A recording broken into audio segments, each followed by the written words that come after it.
വാക്കുകളെ കൂട്ടുകാരാക്കണമെങ്കിൽ വാക്കുകളെ നമ്മൾ നിരന്തരം കാണണം.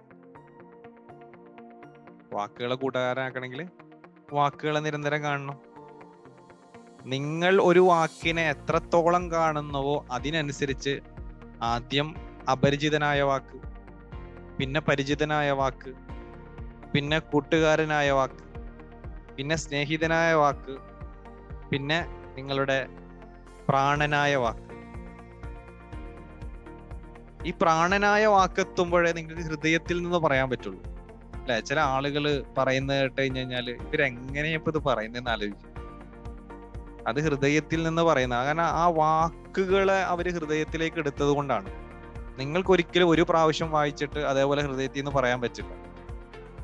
വായിച്ച് വായിച്ച് വായിച്ച് ആ വാക്കുകളെ അവര് മനസ്സിലേക്ക് എടുത്തത് കൊണ്ടാണ് അവർക്ക് അത് പറ്റുന്നത്.